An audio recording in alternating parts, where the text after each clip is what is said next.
Well, good morning. My name is Debbie Zamaria, and I'm sitting here with Sergeant Michael Alan Keppel, and we're doing an interview for the Martinez Oral History Project. My husband, Tom Zamaria, is the videographer, and we're having this interview at 3421 Ricks Avenue in Martinez. This is our home. So, Mike, we're just going to start with a few little questions like when we had the pre-interview, just kind of a little background. So, if you could just tell me where you grew up. I grew up in El Sobrante, California. I was born in Richmond, and most of my life I grew up in El Sobrante. Mm-hmm. And do you want me to go into my childhood? Well, and what was that life like for you? Yeah, a little bit. You know, I know you were. I had a great childhood. I played a lot of sports. I have two older brothers, and we grew up on a half acre in El Sobrante suburbs. And I had a very good childhood. And a lot of stuff, like I said, all we did is live for baseball, football, and that kind of thing. Mm-hmm. So it was a very good upbringing. And where are your siblings now? And are you in contact with them? What are their names? My oldest brother is Roland, which I haven't seen for quite a while. And my other brother, just older than me, is Rock. And I talk to him probably once a week. He lives in Arizona. Uh-huh. So we're quite tight. Nice. So I see him. And my sister works for the vet in Reno. She's a dental assistant, and she's been with them for over 10 years. So. And what is her name? Wendy. Wendy. Okay. Yeah, you don't hear that too often. No. So Roy was the first gentleman. Roy, first brother. Roland. Roland. Yeah, Bud. Rock and Wendy. Yeah. Okay. All right. So how did you become involved in the military, and how old were you? Just tell us a little bit about that. I was approximately 19 or 20, I can't remember right now, but I was drafted. Mm-hmm. And I went, it was kind of funny, they drafted me, so I took my car, and I didn't think that'd go the same day. So I got drafted, and he says, well, you're going to Fort Polk, Louisiana. I said, when? He says, right now. He says, my car's out here. He says, well, call somebody, tell them to come and get it, because you're leaving. So, how did you feel about that? Were you like kind of happy or excited, or was it scary? I just worried about my car. It was brand new. I just bought it not too long ago, a 64 Ford, and so I called home and told somebody to come get my keys, told them where they were at. So it was just you? You were drafted, you didn't go in with a buddy or anything? No. It was just you? No. Then they were counting in a row. They were going Army, Navy, Marine, and I don't want to be in a Marine. And they stopped. Next guy to me was a Marine, and I said, oh no. And he goes, Army to me. And I go, whoo. So, that's yeah. Great. Yeah. What were you doing just prior to being drafted? You had graduated from high school. Yeah, and I was working a full-time job at American Standard, where they make sinks and stuff. Mm-hmm. So, yeah. Where did you do so you got drafted and somebody came and picked up your car, and then where did you do your basic training? Did they send you right away? Fort Polk, Louisiana. Fort Polk, Louisiana, okay. That was a hellhole. Well, tell us a little bit about that. What was the when? It was a swamp. Swamp. Fort Polk, Louisiana. So I did basic. It was nothing. Had no problems with it. And then after basic, they sent me to back east to, they kept sending me farther away to Port Houston, Virginia. And they was to Mike to learn how to drive boats and stevedore, that type of thing. Mm-hmm. So that's what they did. Mm-hmm. And that's what I did. I learned to be a boat driver. Something just brand new. So stevedore, and that sounds... Stevedore, and so I got my license to drive Mike boats, which is a flat across boat in an LCU boat, and the bigger size boat. So that's what I did. Kind of not a bad job for a 19-year-old? No, it was Probably great. liked it, huh? Oh yeah, it was fun. Just floating up the James River, doing the boats and stuff. Did you have any sense at that time that you were going to be going to Vietnam, or... Oh yeah, that's what we... Oh yeah, yeah. Mm-hmm. But it looked like we wasn't going to be. And then I kind of run heads with one of the lieutenants. And I could see myself getting into trouble with him. So I told the clerk, I says, send me to Vietnam. I got orders a couple days later. They sent me to Vietnam. And I ended up in Da Nang. That's where you arrived, because I was going to ask you, what was your first memory, or where did you land first? So it sounds like you landed in Da Nang, and what was your impression? What did that... Do you remember that? Oh, it was hot. Hot. They put me in started me out in a stevedore. First job I was doing is unloading ships, that type of thing. Mm-hmm. And then we went to Canton, and I was unloading ships that come in, the big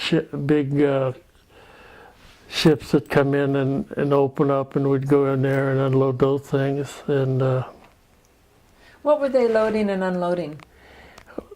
everything, barbed wire, all kinds of stuff, supplies, that kind of stuff. And then I got really tight with a lieutenant, and he asked me, says, hey, why don't you come down with me? We'll go down Tet with the 9th Infantry.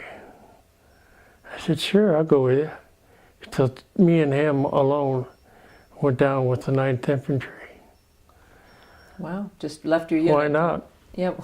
You know, lucky me, huh? Uh-huh.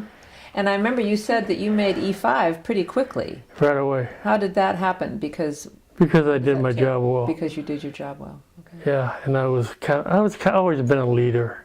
Mm-hmm. You know, why in Canton I took a platoon over. So I was in charge of a platoon. Where did you take them? I took it over. Oh, you took it over. I see. Yeah, I ran the platoon. I see. So I took it over. I was E4 before I even went to Vietnam. In about, not even a month in Canton, I was a platoon sergeant. So those natural leadership skills. Yeah, and so I went with the LT to, which is the first lieutenant, to the 9th Infantry.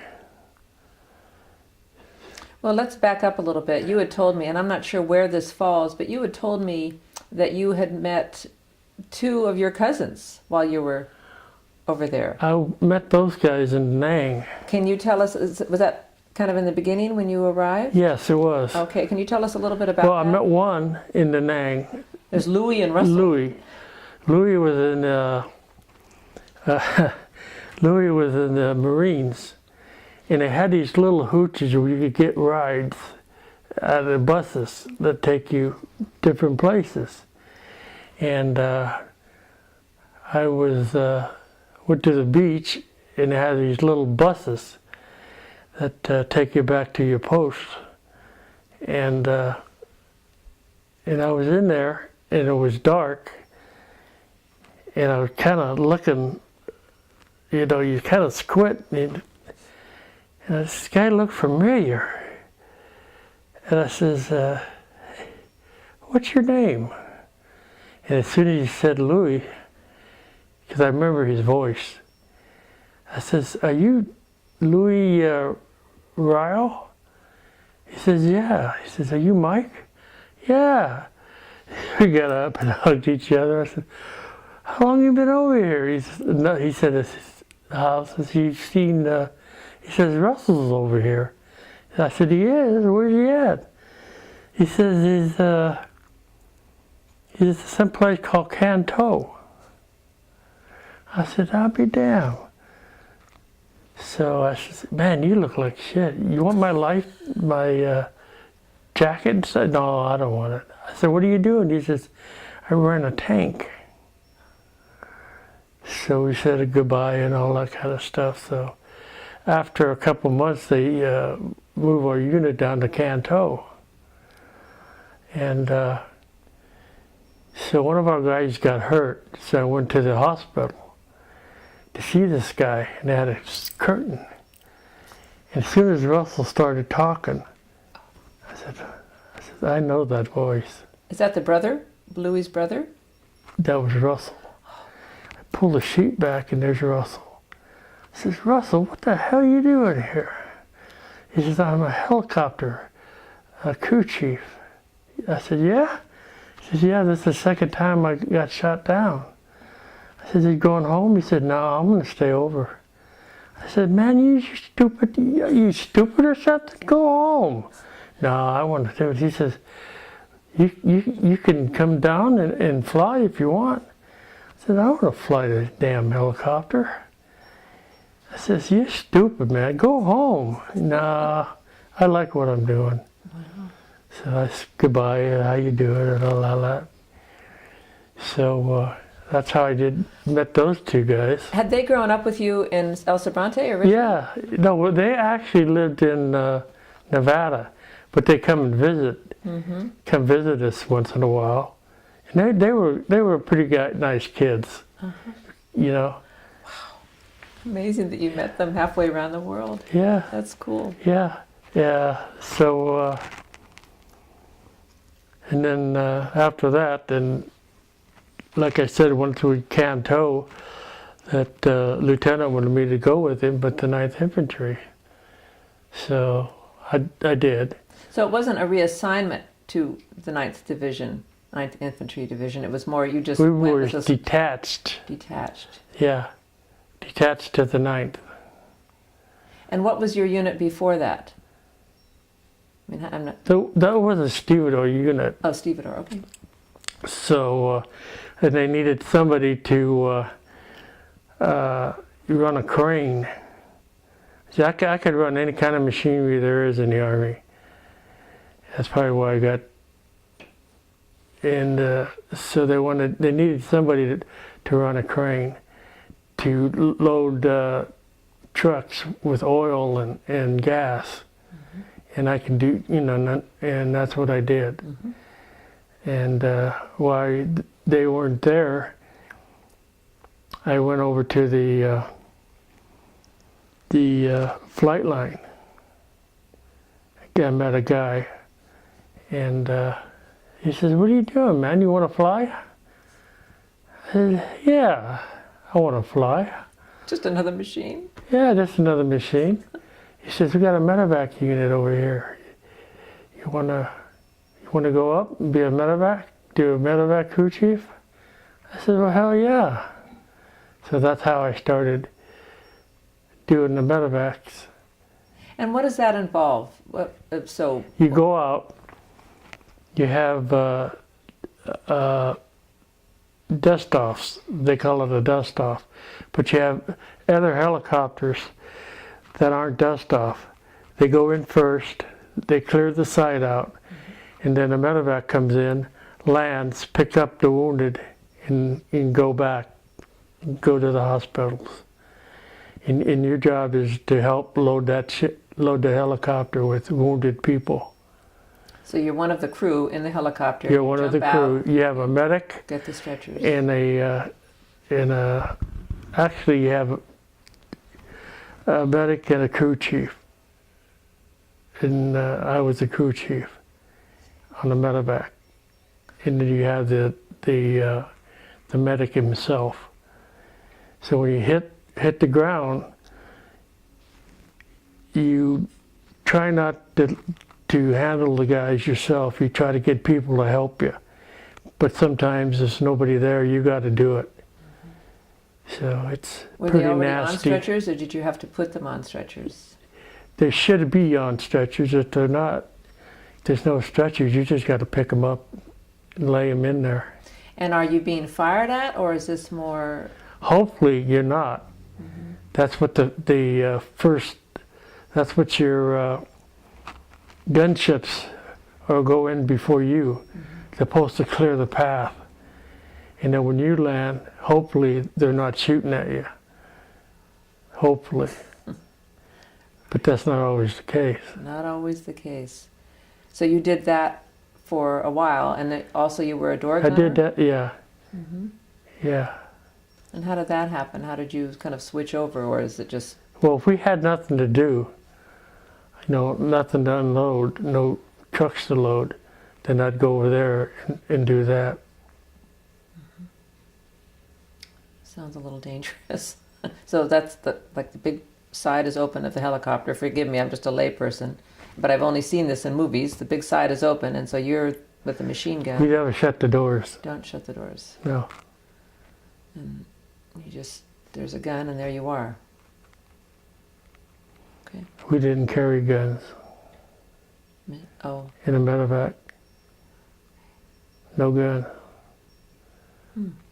Okay. But I did have an M16. Wasn't supposed to, but we did. Well, that's probably a wise move. What? Tell me some of the battles that you were involved in, Mike. You had mentioned the Tet Offensive. That's when I lost my teeth. That's when you lost your teeth. We were at the 9th Infantry. Uh-huh. And that's when the Tet hit us. And that's when they just murdered the shit out of us. So I'm sorry. It's January, right? So yeah. The truce had been broken, and they started. They stormed us, and that's when they said "Gooks in the wire," and that's when I ran, trying to get my weapon. What happened is the blacks and the whites were having a. That's when King got shot, and they took all the weapons and put them in the connexes. So nobody was supposed to have weapons with them. Because of all the racial tension. It's all the racial tensions. And so when they mortared us that night, rockets, mortars, they got in the wire. Charlie was in the wire, and I was running to get my weapon out of the Connex, and I made it a little ways, and that's when that rocket, I could hear it, and I hit the ground. I don't know how that was bad. I don't know how I didn't take my head off. Mm-hmm. I was just lucky. I could hear it coming. Right, you showed me that picture. I can't, it's huge. It was a huge thing. Big hole and a big steel plate. So you hit the ground, and then what was your next memory? Where did you become unconscious? Yeah, I was out. I could actually feel it pick me up, put me down. And when I kind of came to, Jesus, my teeth are gone. There's blood all over the place. And then I didn't know what to do. There was a bunker behind me, so I went to there. Oh, you got up and moved on your own volition. You just walked over there. Yeah, it wasn't that far away, so. And then what happened after that? Well, I stayed there all night. It just quieted down. Mm-hmm. Did you end up having to go to a MASH unit or to get your teeth? They had a place, they had a place there that actually was able to take care of me, my mouth. So the next morning, I went to it and they pulled the rest of my teeth back here and took impressions. And I was lucky, took impressions. And a couple of days later, they gave me false teeth. Wow. Good heavens. Yeah. So you received a Purple Heart for being wounded? Nope. And why was that? I thought that was... That's a good question. Mm-hmm. Just nobody submitted the name? There's no records. No records. Because I was detached. Mm. Oh. So there's no records of me even being detached to the 9th, as far as I know. I'll be darned. And could you apply now to receive the Purple Heart, or because there's no records, I guess maybe they would need proof? How does that work? I'm going to apply, but I think it's kind of, I don't think it's going to happen. Mm-hmm. Mm. So that was a pretty significant battle, being involved in that Tet Offensive, and that was in Dong Tam, I believe, is where you were. Not being in a infantry unit, sometimes I think I should have got that infantry badge. But again, I wasn't in an infantry unit, but I was with the 9th. Mm-hmm. It was sort of under the wire in a way, under the... Yeah, see, I do. But I don't know. Mm-hmm. And that bothers me. Mm-hmm. Mm-hmm. Well, you know in your heart. And of course, I'm 68 years old. Who cares? I care. So, were there other battles that you were involved in? Or was it sort of like, what was an average day like for you? Were you always in combat, or was it? No. No. Sounds like some of the combat was between the men in your unit. A lot of it was. I know on Canto, they told us to stay in. I know I got sprayed on. Oh. Agent Orange. Mm-hmm. Because have you seen it? They told us to stay in, but you know how a 19-year-old's got to see what's going on. Mm-hmm. They sprayed us. God. Oh my heavens. So, probably once is all that needs to happen. So an average day in the service, you'd be in your bunk, or you'd be out? No. You work 12 on, 12 off, if you're lucky.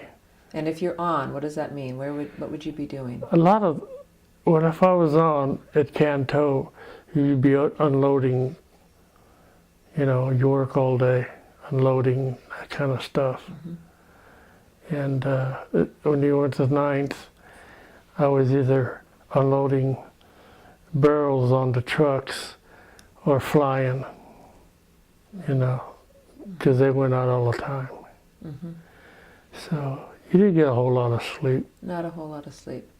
So on your 12 off, what did you do to try to get rid of the boredom or the fear, or did you guys play cards, or did you? We play cards, kind of hang out. Mm-hmm. But normally you never really got 12 off. Mm-hmm. Because if there was a mission, you'd jump on it, And or you go back and load up some trucks and stuff. So you very seldom got that much time off. Mm-hmm. You had mentioned that you were smoke pot or get drunk. Pot, right. That you were with the head tent. There was a head tent. What was that? You had mentioned that. Head tent? Well, there were some kind of tough guys that you were kind of in charge of that. We call it Tent 13, Mm-hmm. my tent. Mm-hmm. That was the smoker's tent, the drug tent. Yeah. Yeah, that's the head tent. All the dopers tent. I see. And they, I know there was a lot of friction and tension there, and you. I put a stop to it. Uh-huh. Black and whites. One guy had a M16, and I was laying in the bed, and they started just about ready to get fighting. I got up, and it pissed me off. So I got up and went over to them and grabbed the M16 out of their hand. I said, if you guys do this shit, you just get the hell out of here. Mm-hmm. This is my tent, and I ain't putting up with it. Mm-hmm. And the guy I said that was so bad, really bad, mm-hmm. He says, hey guys, I wouldn't mess with this sergeant. He'd clean all your clocks. So they stopped that shit right away. They never brought another weapon or anything, and they, you know. Uh-huh. So I went back to bed, and I'm thinking, man, what would they do what would I do if they started shooting? Yeah, it was a risk. But anyway, it worked. But nobody called your bluff. No. No, well, that's good. There was that leadership again. Yeah.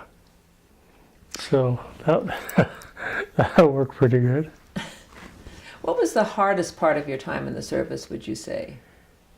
The hardest time. Mm-hmm.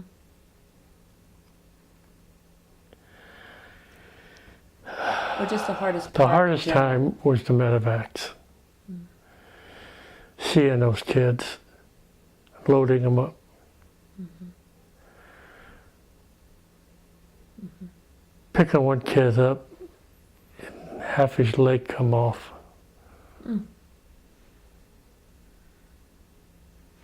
Go to pull on his skin and it was burnt. It just, oh Jesus. Mm-hmm. That stuff, you just never forget that stuff and the smell. Mm-hmm. That's hard. Mm-hmm. Did you, were there people at home that you wrote to, and could you share this with them, or you just kept it to yourself? No, nobody wrote. Mom or Dad, they never wrote. Hmm. Why do you think that was? I have no idea. Mm-hmm. Never wrote. Wow. Did you write to them? Couple times. Mm-hmm. They never wrote back. Really pissed me off. Yeah. So you just had to sit with what you saw.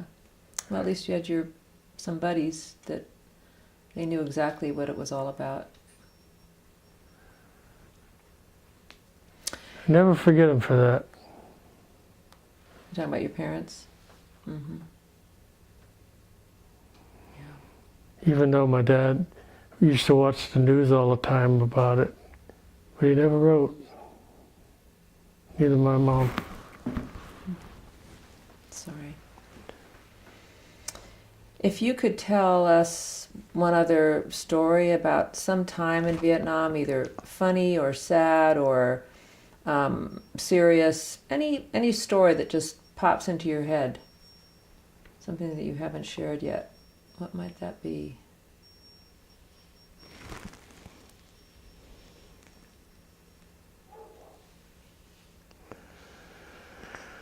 Ooh.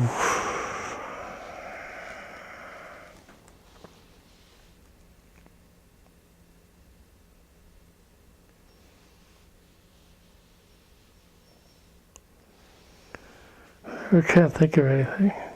Okay. Have you faced anything like Vietnam since? You know, have you faced anything like your experience in Vietnam since, in terms of danger or anger or fear or just anything like it?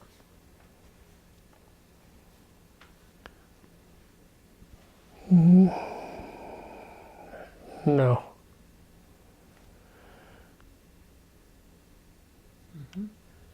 Just getting over a little bit of the anger. I got an anger problem, but not as bad as the vets helped me a lot with the, with that. Going to the meetings and stuff helped me a lot. Well, let's talk a little bit about that. What did you do after the war? So you get discharged, honorably discharged. You go home to El Sobrante? Yes. And with your parents? Yes. And I get my job back. And I start doing that. And I met my wife. We get married. That was quick. Huh? That was quick. Yeah, it was like in 3 months, 4 months. After getting home from the war. After getting home. So I get married. And I move out. Where did you get married? In Richmond somewhere? Actually, I got married in El Sobrante. Okay. Yeah. So, You moved out. yeah. And then we get a little house, apartment. Well, it's not an apartment, it was a house. We rent a house. And it was tough in those days. We make like $3.55 an hour. Was she working as well or no? No. No. She babysat. Oh.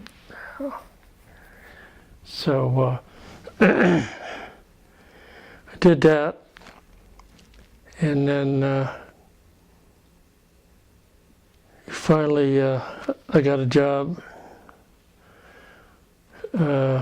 after a while driving a truck. I started making a little better money. For Matheson or? No, for a company called GB. Anyway, it's a freight company, like Matheson. And I did that, and then we moved. Well, we bought a house in El Sobrante with the GI Bill. Nice. So that worked.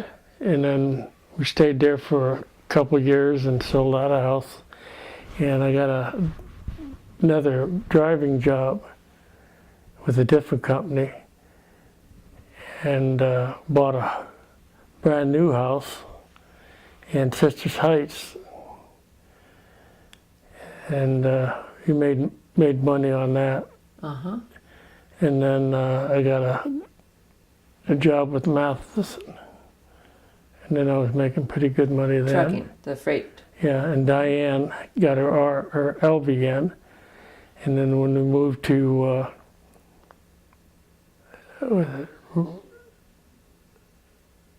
Reading, was it Reading?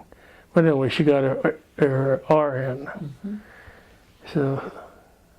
Did she work in a hospital or in a doctor's office or? No, hospital. Hospital. Yeah, she was RN. ICU for a while and all that. I'll be darned. Yeah. Huh. And then tell me about your children. You have 3 children, right? I have 3 girls. The oldest got her master's in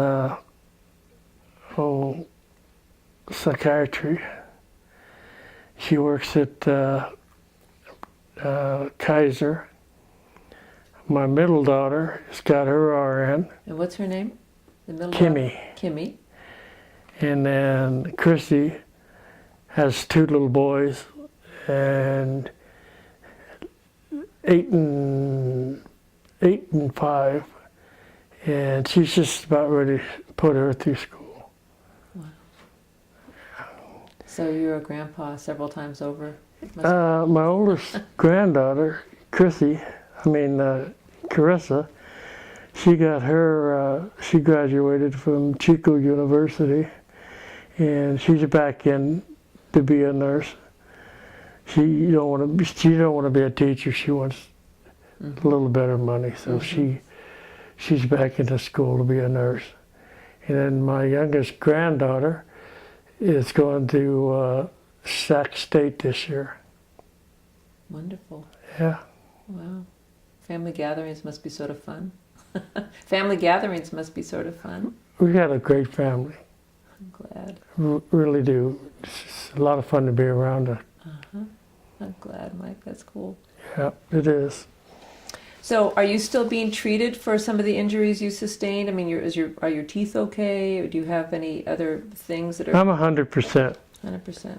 And right now I have a clot in my leg, so I'm getting treated for that. I've got a stent, not a stent, but I got a tube going under my heart to block the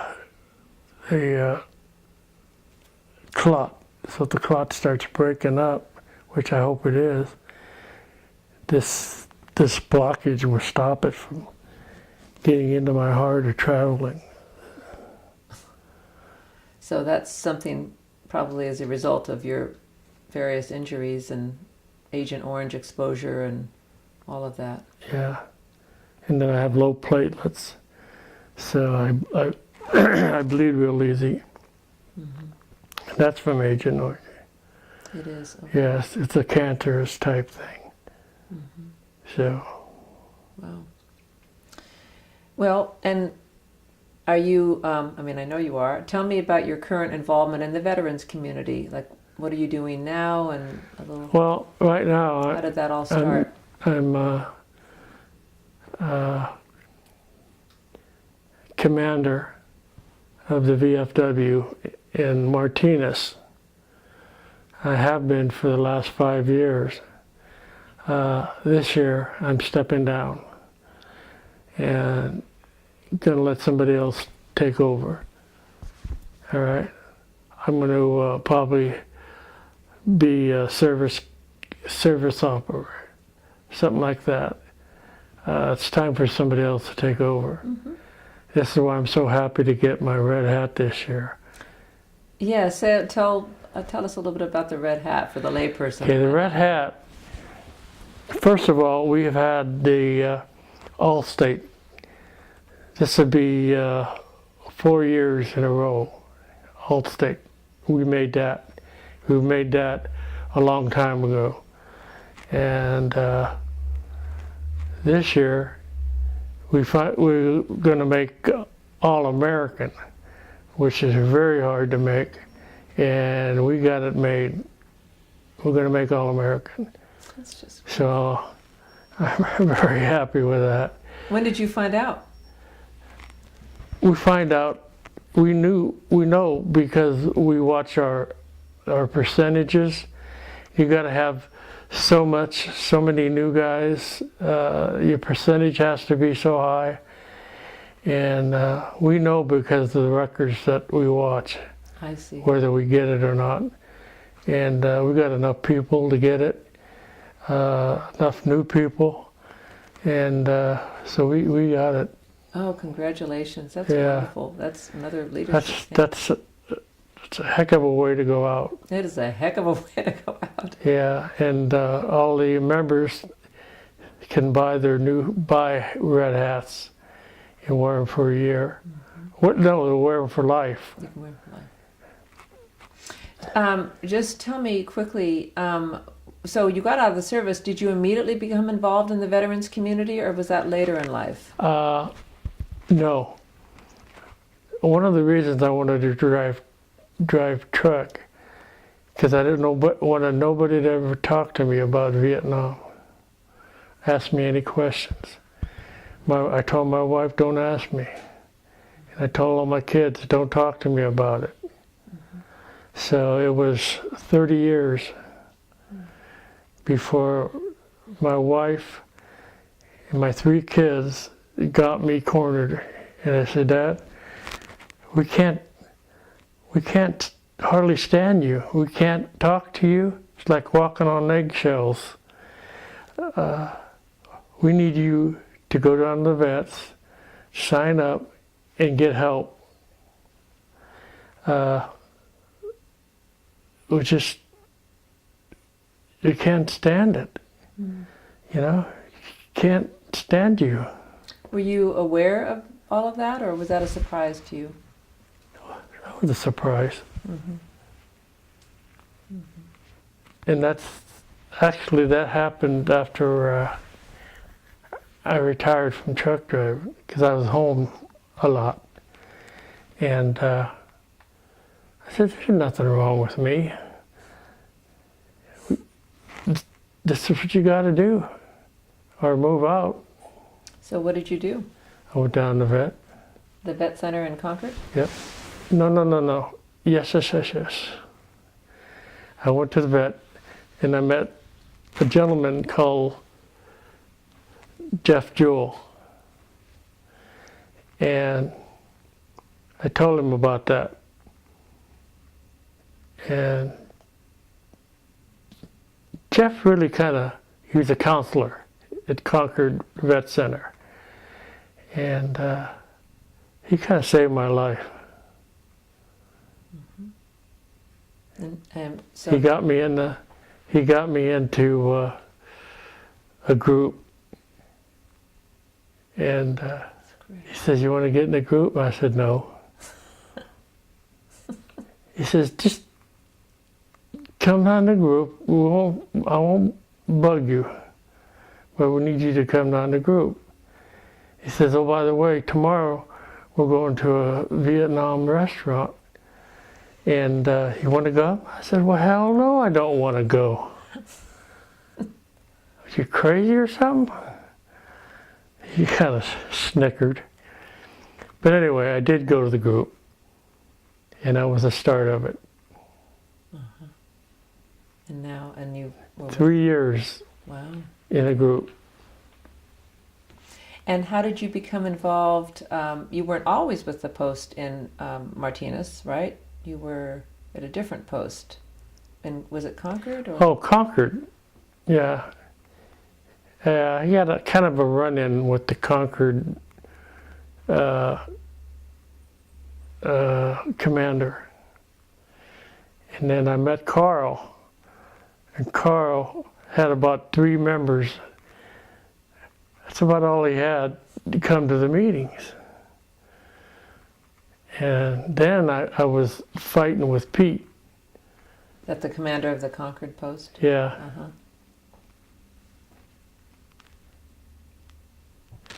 And I'm sorry. Go away. Sorry. And so I told him.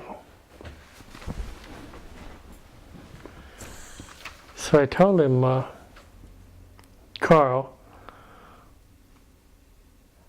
that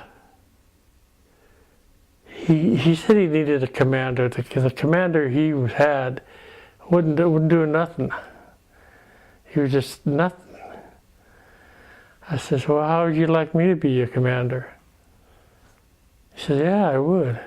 Mike. Okay, then I'll tell Pete I resigned. So I told him. Oh, did he get mad at me? He wouldn't talk to me for years. Really? Yeah. He just, here in the last year, he just started talking to me. He was so mad. Well, he felt you defected or something, or what? I mean... Well,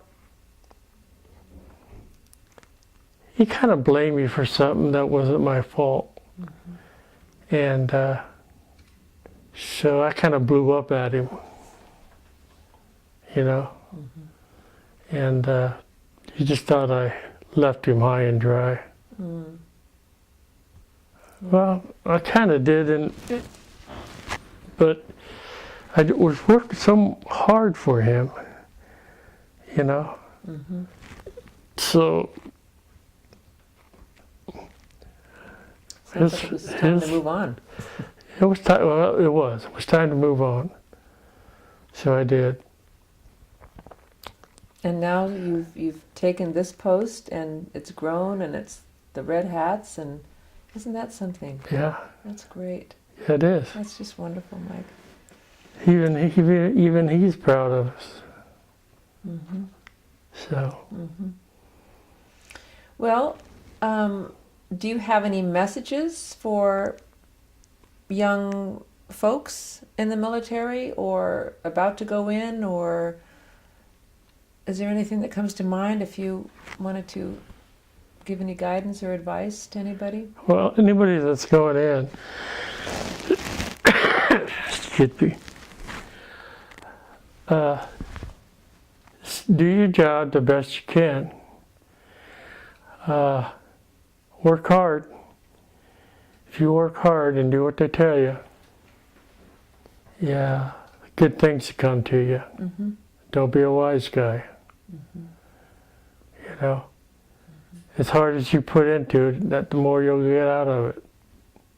Mm-hmm. And as far as the old guys coming out, join the VFW. There's a lot out there. There's a lot we can do for you. A lot we can do for you guys. Mm-hmm. So be aware of that. That's good. We're out there to help you guys. Mm-hmm. And that's about it. Is there anything you wanted to ask, Tom, or comment? Okay. Well, that our interview is over then, unless you wanted to add anything else, Mike? No, not really. Just like I said, you older guys, we're out here to help you guys. Just find your local VFW or American Legion, and we'll help you guys. And I have a quick question, just as again as a lay person. When you say, I mean, I know they do help because I've watched, Tom be a part of that, and you. What sort of things? Is it the camaraderie? I would imagine that's part of it. It's camaraderie, and it's, for instance, if you join the VFW, we go out of our way to try to get you connected, service connected Mm-hmm. through the VA. So if you have a wound or an illness or something, as a Exactly. result, you will The help. whole idea for the VFW, the AMVETS, that type of thing is to get you guys service connected. That's our goal, is to help you guys. And when you come home, my post helps you money-wise. Your families, if you don't have any money, we try to help you that way. It's just whatever your needs are, we try to help you, and we do help you.